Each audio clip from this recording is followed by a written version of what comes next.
Okay, good evening. So, last class we had learned what do you mean by capital gain, and the definition was quite simple. Section 45 is the section that defines what is capital gain, and the definition is any profit arising on account of transfer of a capital asset is called capital gain. So, last class we did an examination and scrutiny of this particular definition.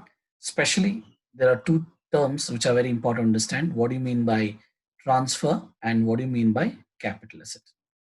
So, if you are able to understand these two terminologies, I think it becomes quite easier for to understand the concept of capital gain. So, in order to say that the money what the SSC has earned, whether it is capital gain or not, two things are important. First, transfer should take place in the previous year and the transfer should be of a capital asset. So what is a capital asset? Capital asset can be any property, but it does not include four items. First, capital asset, which capital asset items which are not capital asset. First, stock in trade. Stock in trade can't be a capital asset. Stock in trade is nothing but the goods held by a business for trade. Next is your personal belongings.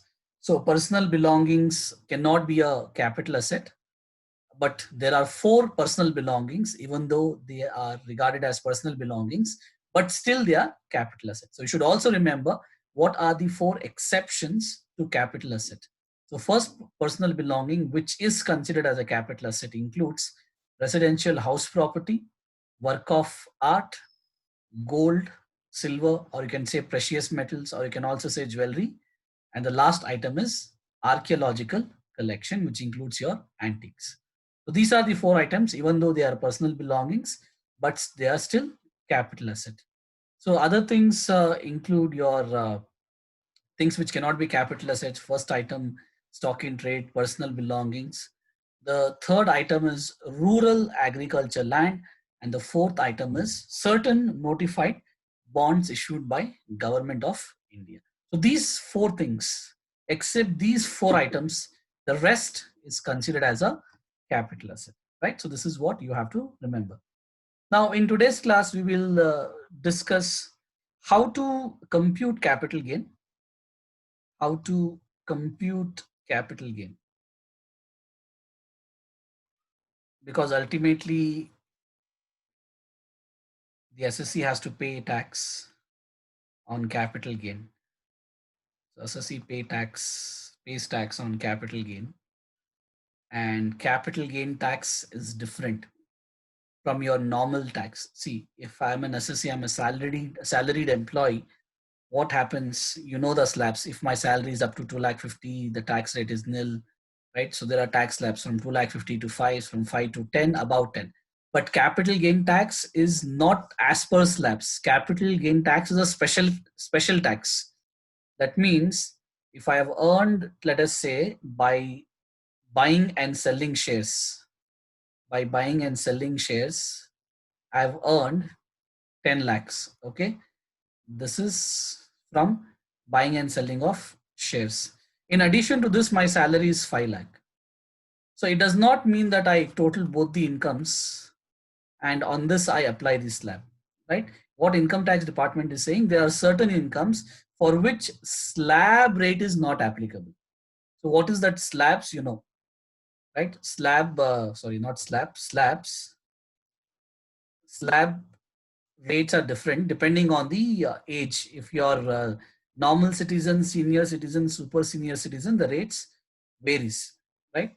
So that is your slab rates. So there are certain incomes for which the slab rates are not applicable, and you guys have to remember which are those income for which slab rates are not applicable.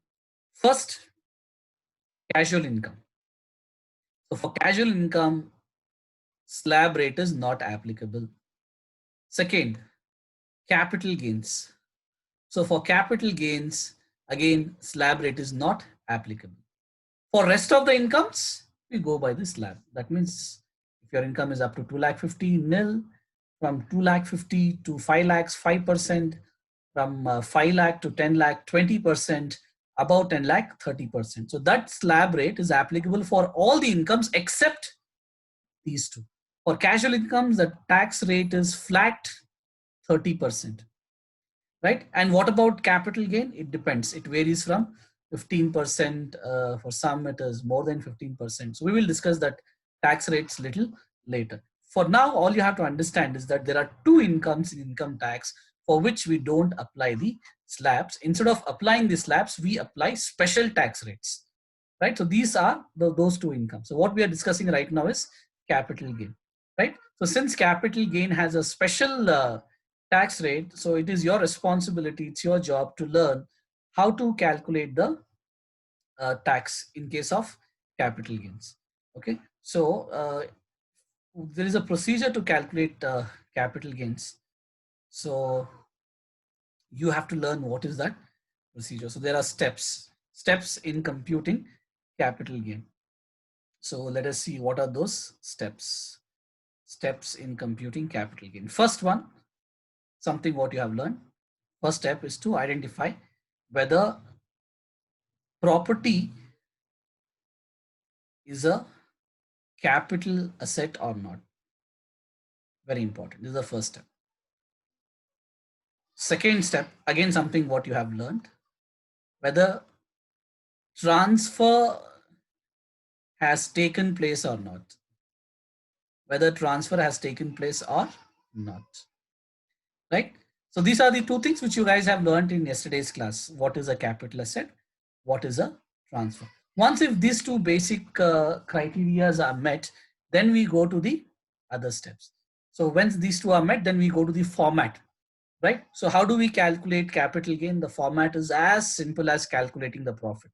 So how do we calculate profit? Profit is equal to selling price minus cost price. Same logic gets applied here also. Same procedure we follow here also. So what is capital gain?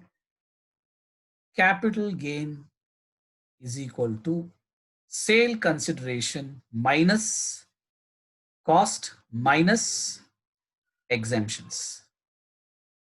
That's it. That's as simple as that, right? So more or less the same principle we apply here also. So what is sale consideration? You know, it is the price which the buyer has paid to the seller. That's very simple. That's called sale consideration. But now this is a very tricky thing which you guys have to learn, how to determine the cost, because the process of determining the cost is different for different kinds of asset. So this determination of cost is totally dependent on the nature of asset. It is dependent on nature of asset. So you guys have to understand what do you mean by nature of asset. So for your better understanding, income tax department does not classify the capital asset into categories like this. Legally, it is not done. So nature of capital asset, income tax department has no such classification. This is for your understanding to make it easy for you. I have done this classification. Otherwise, there is no such classification as that, right? So the first category is called depreciating assets. Depreciating assets. The second category is called appreciating assets. Opposite.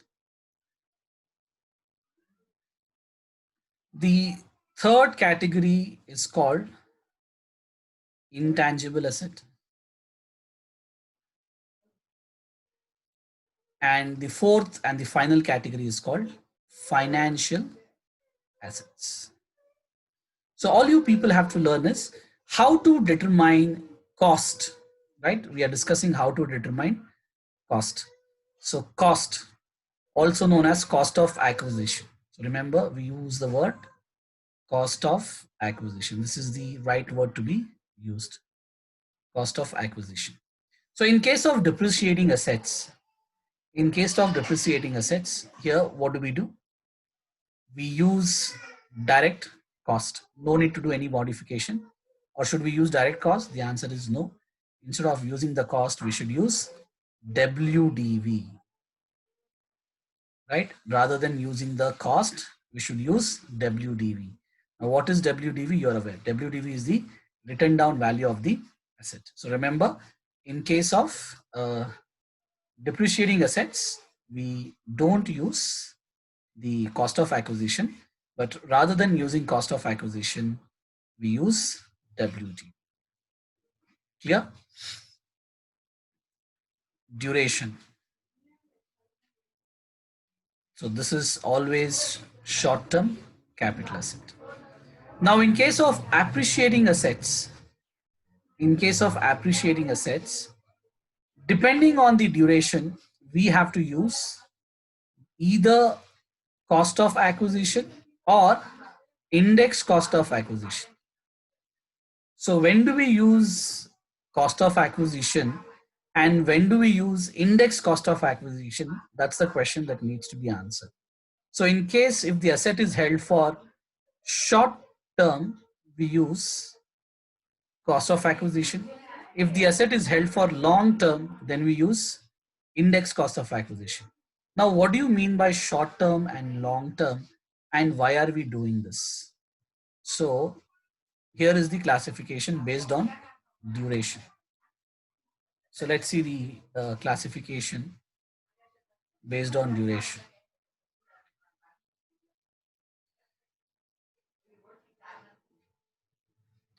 So in case of movable and in case of immovable, so there is a further classification which you people have to remember. So in case of movable, it is 24 months, and in case of immovable, it is 36 months. So if the asset is held up to 24 months, it is called short-term capital asset. If the asset is held for more than 24 months, then it becomes long-term capital assets. Likewise, here also, up to 36 months, it becomes short-term capital asset. If it is, sorry, yeah, correct. More than 36 months, it becomes long-term capital asset. Now, the question you should ask me is, why are we classifying the assets into short-term and long-term? The question is, why classify uh, why classify capital asset into short term and long term? Why are we doing this? What is the reason behind classifying the asset into long term and short term? What's the purpose of doing long term and short term? So the answer is there are two reasons. There are two reasons why we are doing this. First, indexing benefit. The second one is for tax. Because if the asset is held for more than 36 months, then the tax is 20%. Whereas if the asset is held for less than 36 months, or if it is a short term, then the tax is 15%. If it is long-term capital gain, the tax rate is 20%. If it is short-term capital gain, the tax rate is 15%. So therefore, what happens is, in order to calculate the tax, for the purpose of tax, we have to do this classification. Otherwise, this classification is not required. Only for the purpose of calculating tax, we have to classify this into short-term and long-term capital asset. The other reason why I mentioned is indexing. Now, what is indexing? Indexing is a process in which we try to value the asset purchased in the past as of today's value. As of today's value, we try to determine the asset, right? That is basically to adjust the inflation. So index cost is nothing but cost in which we adjust the inflation, right? So in case of depreciating assets, we should use what? Written down value. So let me come from again, right? So what is capital gain? Capital gain is nothing but sale price minus cost minus exemptions if applicable. Not necessary that it is compulsory. Only if it is applicable, you're eligible, we do exemptions, otherwise we don't. So this is how we calculate capital gain. So our job is to our job is to understand what how do we ascertain the cost. So in case of depreciating assets, it's very simple. We don't take cost, but we rather take written down value. Second, depreciating assets, even if you held it for 100 years, still it is short term, right? So in case of depreciating assets, we don't have short term, long term as such. By default, they're always short term. In case of appreciating assets, how do we determine the cost? So the answer to this question is, in case if the asset is short term, then we take cost of acquisition. But in case if the asset is long term, then we take index cost of acquisition. Now the question is, what do you mean by indexed cost of acquisition? The answer is adjusting inflation in the cost is called indexing. Simple. And this is called index cost of acquisition. That means you have to add the inflation to the cost. The moment you do that, it becomes index cost of acquisition, right? So that's how we do this. Now, what about intangible assets? How do we go about intangible assets? So intangible asset is same as this, 36 months, same, right? So you don't have to worry about it. Now, in case of financial assets, again, there is a classification, and the classification is based on listing. Now, what do you mean by listing? Listing is a process in which a particular security is traded on a recognized stock exchange. In other words, a security which is listed gives you an opportunity to buy and sell. In case if a security is not listed, you cannot buy and sell freely in the market. So listing is nothing but something which is freely tradable on a stock exchange. Securities which are not traded on stock exchange, they are called non-listed securities or unlisted securities, right? So here the classification again is based on listing and non-listing. So in case listed, the duration is 12 months. So up to 12, short term, more than 12, it becomes long term capital asset. For not listed, again there is a classification. This might be a little confusing, but you guys have to remember this. There is no other alternative. So here, in case of this, we go by two classification: equity, debt. So for debt, 36 months; for equity, 24 months. So here, if it is up to 24, more than 24, we do the classification like this, right? Same thing here. Up to 36, it becomes short-term capital asset. More than 36 becomes long-term capital asset, right? So you have to remember this. This is given in your notes. We have all discussed this in detail. We have gone through this. It's just that we are doing a quick revision, right? So if you have any questions till what we have done, please ask, because I don't want to proceed without you understanding the concept. So if you have any questions, please ask me. You can put a message in the text box. Or if you want to ask directly, you can ask. There's no issue.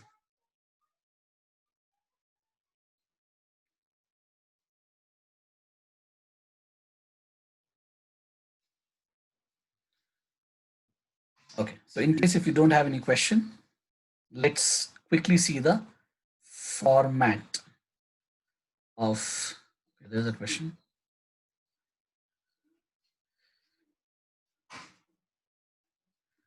As per the notes I've written, okay, let me check.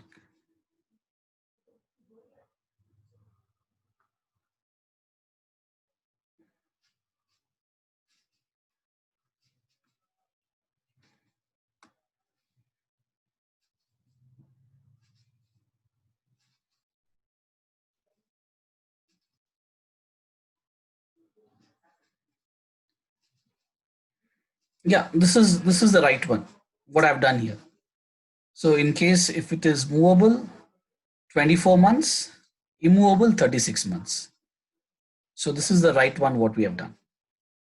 Not sure what did I do in the notes. I think we would have done the same thing. Okay.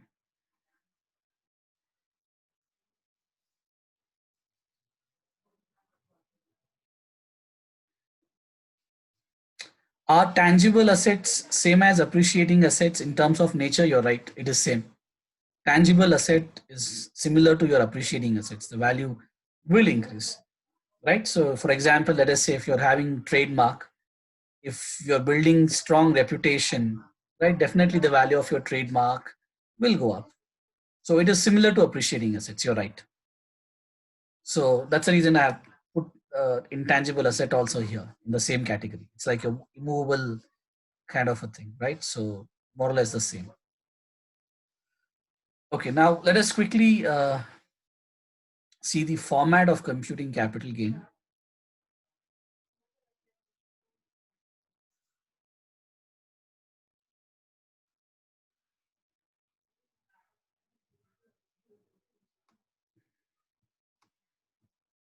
Format of computing capital gain. So first, particulars amount. First step, first point, write down the sale consideration, which is nothing but your selling price, minus transfer expenses. Transfer expenses are nothing but selling expenses. So minus. So this is called net sale consideration. From this, we have to minus cost, right? And cost can be cost of acquisition, or it can be index cost of acquisition. Sometimes we also use WDV. So you guys should know when to use what. Minus improvement cost. So improvement cost. So either we take cost of improvement or we can take index cost of improvement. So after you do this, this is called gross capital gain. So from this, if at all there are any exemptions applicable, if applicable, we should deduct those exemptions. So the end amount is called taxable capital gain, right? Now all you have to learn is when do we take cost of acquisition, when do we take cost of index cost of acquisition, and when do we take written down value. So the answer to this question is in case of depreciating assets, we take written down value. In case of long-term capital asset, we take index cost of acquisition. In case of short-term capital asset, we take only cost of acquisition. Same thing is applicable here also. For short-term capital asset, we take only cost of acquisition. For long-term capital asset, we take index cost of, right? So you should learn this, when to take what value. That's important.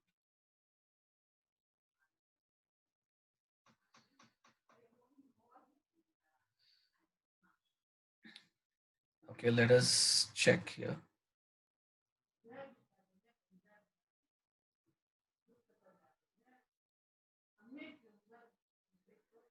There is some confusion with regards to movable and immovable property. I think I have mismatched it. So let us make correction.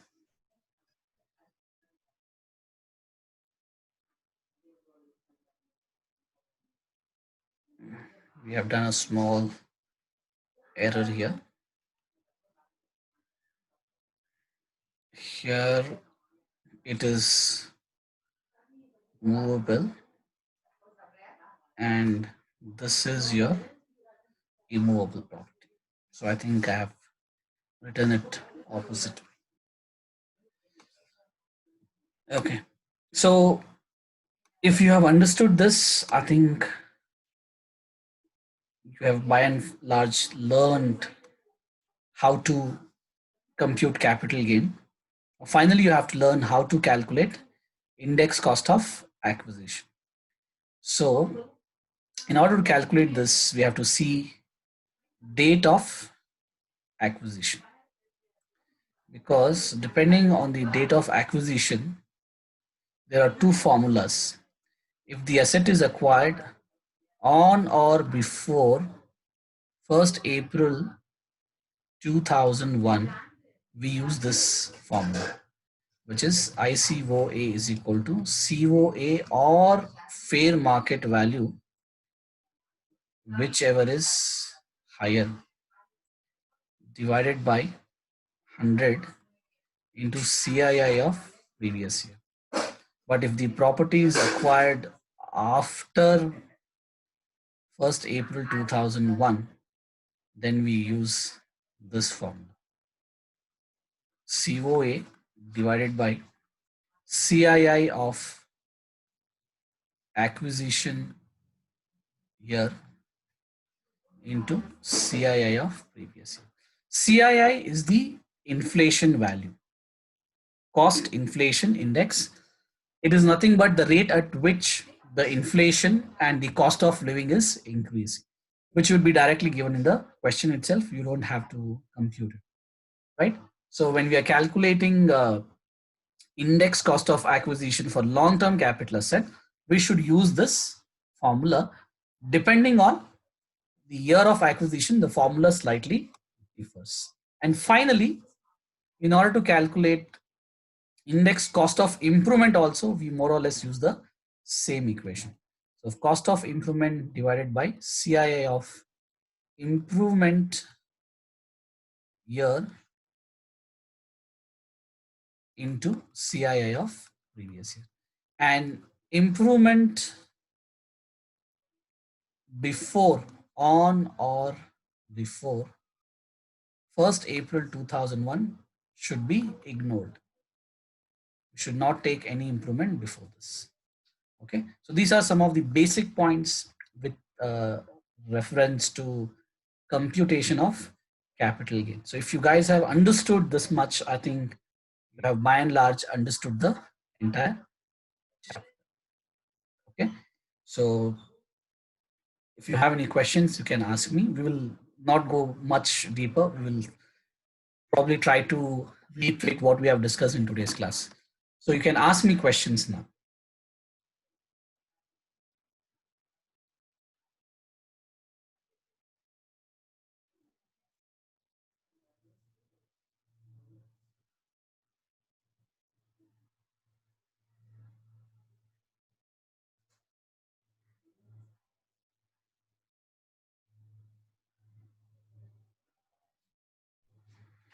Okay.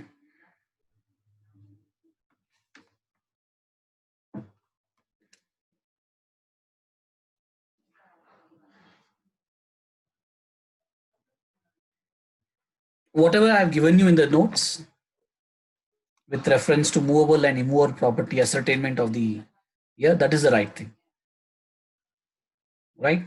So I think in the notes I've given you this. If I've given you this, then this is the right one.